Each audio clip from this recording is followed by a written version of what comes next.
तो साथियों मैं दिगोली गांव में पहुंच रहा हूं। यहाँ पे भी एक बड़ी घटना हुई है। उनका एक लड़का जो कि इस हादसे में उसने अपनी जान गंवाई। और बता दूं आपको, वो लड़का धुमाकोट में हाल ही में जो एक रामलीला हुई थी उसमें लक्ष्मण का पात्र थे। लक्ष्मण का उन्होंने किरदार निभाया और उनकी इस हादसे में उनकी डेथ हो गई। और मैं चल रहा हूँ उनके गाँव की तरफ, और ये उनका गाँव का रास्ता है, ये रोड है और ये रास्ता है। इस हिसाब पे चलेंगे तो आप बने रहेगा पहाड़ी 24 के साथ।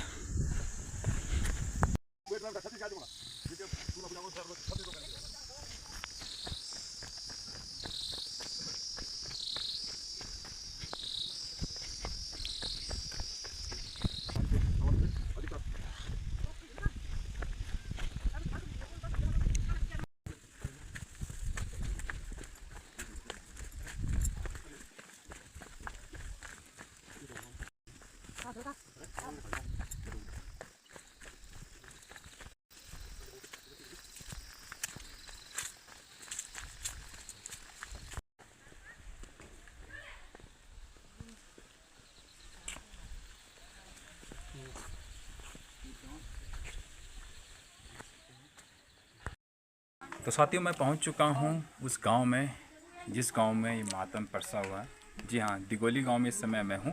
और बता दूं आपको, सिद्धि विनायक मंदोलिया जो लड़का 17 साल का, जिसने धुमाकोट में लक्ष्मण का पात्र का भी अभिनय किया था रामलीला में, और आज उन्हीं के घर में इस समय हूँ। और यहाँ से वो अपना जो कोर्स कर रहे थे उसके लिए जा रहे थे, लेकिन किसे पता था कि ये इतना बड़ा हादसा होने वाला आगे।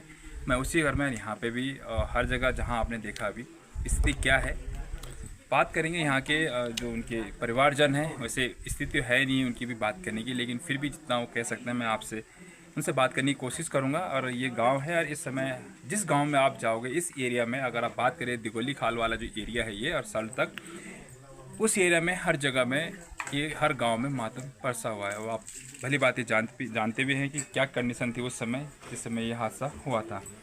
भैया आपसे बात करते हैं, आपका शुभ नाम क्या है? हाँ सर, मेरा नाम जो है जगदम्बा प्रसाद मंदोलिया है। आप उनके चाचा लगते हैं? हाँ, मैं चाचा लगता हूँ। अच्छा, तो वो कहाँ जा रहे थे उस समय सुबह की बस में? सर हमारा बालक जो है सुबह 6 वाली बस से जी रामनगर को जा रहा था।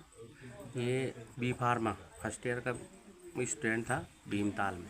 अच्छा, स्कॉलरशिप भी का भी शायद आपने कहा? हाँ सर, वो स्कॉलरशिप का एग्ज़ाम था उसका मंगलवार को, सोमवार की हॉलीडे था। तो हॉलीडे संडे को जाना था, तो हॉलीडे के चक्कर में मंडे की सुबह निकला यहाँ से। बिल्कुल, दिवाली के अपने दिवाली मना के यहाँ से निकला होगा। जी जी जी सर। आप समझ सकते हो साथियों, वो होनहार बच्चा 17 साल का बच्चा, सबसे छोटा इस हादसे में, सबसे छोटा बच्चा जिसके घर में ये मातम पसरा हुआ है, और वो छोटा बच्चा जिसने अपनी जान गंवा दी।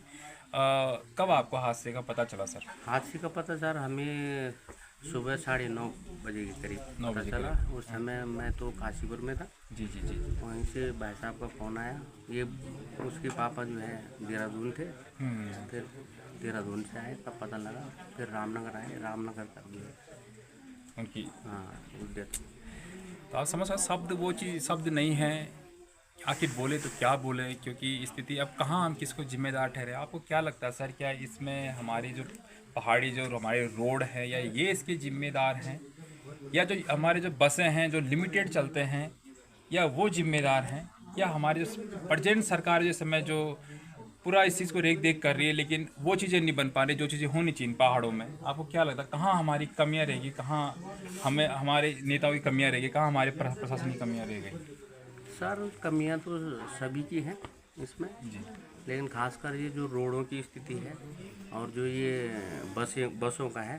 खासकर कई लोग कह रहे हैं कि भाई बस जो है उसका जो है परमिट ख़त्म हो गया था, फिर रिन्यू हुआ, और बस में ही जो है बस का जो है पट्टा टूटने से जी, ये घटना हुई। बिल्कुल बिल्कुल। कोई कह रहा है कि ओवरलोड है, कोई कह पट्टा गिरा है, हाँ, कई और चीज़ें हैं जो ओवरलोड भी का है। मामला इसमें बता रहे और हैं। मानते भी हैं कि हर और किसी को अपने गंतव्य अपने कार्य पे जाना होता है, तो लिमिटेड बसें भी आपकी यहाँ से रहती हैं। लिमिटेड बस थी। और आपकी जो मैं ये रोड देख रहा हूँ जहाँ से बस चलती है सर, आपकी किन्नौड़ी कहाँ से, ये कौन ये सी? किनार से चलती है। और रोड की स्थिति आप सामने देख रहे होंगे, क्या स्थिति है इस रोड की। यहाँ पे चलने लायक बिल्कुल भी नहीं है। इस रोड के लिए आप क्या कहना चाहोगे? क्या आपने कभी विभाग में किसी को शिकायत तो की होगी कि सर यहाँ की रोड ठीक नहीं है, यहाँ पे बसें चलने लायक ही नहीं है, तो इसको कम से कम सही तो कीजिए। जी कई बार कह चुके हैं इस रोड के बारे में, लेकिन कोई सुनवाई नहीं हुई अभी। कोई सुन मैं वही हर बात और रोडों की स्थिति यहाँ क्या सभी जगह जो सभी है जगह। ऐसी स्थिति है, तो रोडों पे भी जो है शासन को काम करना चाहिए, क्योंकि ये लाइफ लाइन है हम लोगों की यहाँ की, क्योंकि यातायात का साधन न होने से कई चीज़ें हैं। जी उनके मंदोले जी के फादर का नाम क्या था? वो हाँ, उनके फादर का नाम श्री ब्रिजमोहन मंदोलिया। ब्रिजमोहन मंदोलिया। आप समझ सकते हो उन उन जो अपने बच्चे को कंधा दे रहा होगा उस पिता पे क्या गुजर रही होगी, ये तो आप पहले बात जानते होंगे। और क्या लगता है आपको, क्या इस कंडीशन में आप अपनी राय कमेंट बॉक्स में लिखेगा, क्या आपको लगता है हमारे जो पहाड़ी क्षेत्र है, हमारे जो पहाड़ में जो रहने वाले लोग हैं, क्या वो सिर्फ और सिर्फ मात्र एक पुतले की तरह रह चुके हैं? उनके लिए कोई कार्य जैसे होना चाहिए, जो विकास होना चाहिए, वो नहीं हुआ इन 24 सालों में? क्या आपको दिखने को लगता है रोडों के लिए लगातार हमारे जैसे भाई कह रहे हैं कि हम आवाज़ उठाते हैं, बात करते हैं उनसे, लेकिन कोई सुनने को तैयार नहीं है? जब हादसे हो जाते हैं तब जो है शासन प्रशासन को वो होता है।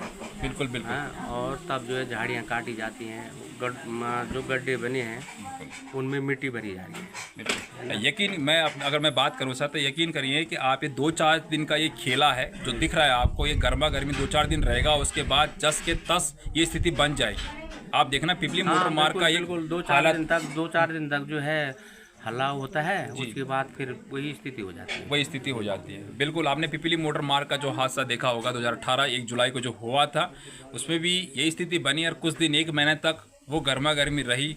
कुछ लोग सस्पेंड हुए, कुछ लोगों को इधर से उधर शिफ्ट कर दिया गया, बाद में फिर वो ज्वाइन कर दिया उन लोगों ने, कुछ जो ठेकेदार उन पर कार्रवाई हुई, लेकिन बात वहीं तक फिर तक वहीं सीमेंट के रह चुके। आज अगर उस बात पे अगर कायम रहती सरकार जो उन्होंने बात की थी उस समय पे, तो ये हादसा बिल्कुल भी नहीं होता। जी। तो साथियों इस पे आपको क्या लगता है, आप कमेंट बॉक्स में लिखेगा, दिखते रहेगा पहाड़ न्यूज़ 24। तो साथियों मैं इस समय जैसे आपने बताया कि दिगोली में गाँव में हूँ, बात करेंगे। आपका शुभ नाम क्या था जी? मेरा नाम जगदीश प्रसाद अच्छा। जगदीश प्रसाद मेंदोलिया जी। और भूतपूर्व प्रधानाध्यापक सामुदायिक स्वास्थ्य केंद्र जो ब्लॉक का हेड है वहाँ। मेरा अनुरोध है, सरकार से विनम्र अनुरोध है कि वहाँ पर स्वास्थ्य के लिए प्राथमिक स्वास्थ्य की मतलब कम से कम स्वास्थ्य किट आवश्यक होना चाहिए, क्योंकि इस बीच जो घटनाएं हुई हैं उनमें यद्यपि सभी चीज़ें व्यवस्था सरकार की ओर से दी गई, लेकिन वस्तुओं का फिर भी अभाव था। धन्यवाद। सबसे पहले तो मैं आपके पहाड़ न्यूज़ चैनल का धन्यवाद करना चाहूँगा। आप हमारे गांव में आए, आपको बहुत बहुत धन्यवाद। मेरा नाम ललित मेंदोलिया है। मैं डाबर बद्दी हिमाचल प्रदेश में काम करता हूँ। और इस दुर्घटना जो कि पूरे क्षेत्र में शोकाकुल है, पूरा क्षेत्र इस समय, और इसकी खबर मैंने आप लोगों के न्यूज़ चैनल पर ही देखी। मान्यवर, इसके लिए सबसे बड़ी मैं इसके लिए समझता हूँ कि गवर्नमेंट की कमियाँ हैं। सरकार को इस चीज़ पर ध्यान देना चाहे, विशेषकर हमारे जनप्रतिनिधि और हमारा क्षेत्र, विशेषकर इस पौड़ी जिले में नैनीडांडा ब्लॉक, ये विकास के क्षेत्र में इन सभी ब्लॉक में सबसे पीछे है। और इसमें हमारे जो जनप्रतिनिधि हैं वो सक्षम नहीं हैं और सरकार इसका संज्ञान नहीं लेती। कल मैं इस रोड से आ रहा था तो मैं देख रहा था जगह जगह पर मतलब रास्ता तंग है और इसकी मेंटेनेंस नहीं है। और दूसरी प्रॉब्लम यह है कि बसों को में भी कोई मेंटेनेंस थी। वो बस भी मतलब 2004 की बता रहे हैं कि 2004 से वो बस चल रही है, आज 2024 चल रहा है, तो उसको मेंटेनेंस का देखने का, केयर का देखने वाला कोई नहीं है। और तीसरी बात यह है कि जो यहाँ प्रशासन है वो जो है चालान तो खूब काटते हैं, लेकिन इसको देखने वाले नहीं है कि इस बस में ओवरलोडिंग क्यों हुई और कौन इसका जिम्मेदार है कि ओवरलोडिंग में कैसे उन्होंने परमिट किया बस को यहाँ से चलने से, तो उसको देखने वाला कोई नहीं है। और जनप्रतिनिधि हमारे जो भी हैं वो वोट लेने के लिए आएंगे और वोट लेने के बाद वो कोई देखने वाला कोई नहीं है। तो मैं तो इस शासन प्रशासन को इसका दोष दूंगा कि शासन प्रशासन इसका जवाबदार है। बिल्कुल सही कहा आपने सर। और जिस प्रकार से मैं कह दूँ, यहाँ पे पता नहीं चल रहा है इस रोडों पे, मैं अभी उसी रोड से आ रहा हूँ, पता नहीं चल रहा है ये गड्ढे में रोड है, रोड में गड्ढे हैं। ये बड़ी दुर्भाग्य इस क्षेत्र के लिए। अगर बात करें, जैसे सर ने कहा कि सभी ब्लॉकों में से नैनीडांडा ब्लॉक सबसे पिछड़ा ब्लॉक में भी गिना जाता है। कुछ लोग कहते हैं कि हमें शर्म भी लगता है अपने ब्लॉक को पिछड़ा ब्लॉक कहने में भी, लेकिन स्थिति बनी वही है तो उसमें बोलने में क्या जाता है। जब बनाई ऐसी है और लोग जनप्रतिनिधि हो या जिनको चुन के भेजते हैं हम लोग, वो भी संज्ञा लेने को तैयार नहीं है। और कुछ दिन ये गर्मा गर्मी रहेगी, फिर शांत वही माहौल चलने लग जाएगा। फिर नई घटना होगी, उसके लिए इंतजार होगा, नई घटना फिर इस तरह की एक्शन होगा, 2-4 सस्पेंड होंगे और उसके बाद फिर वही हाल हो जाएंगे। तो इस तरह से ये चलता रहेगा। मुझे लगता है कि आने वाले कुछ सालों में ये जो हमारे पहाड़ी क्षेत्र है, मेरे गाँव है, ये खंडर होने में, तब्दील होने शुरू हो जाएंगे। लगातार पलायन भी इसी कारण हो रहा है।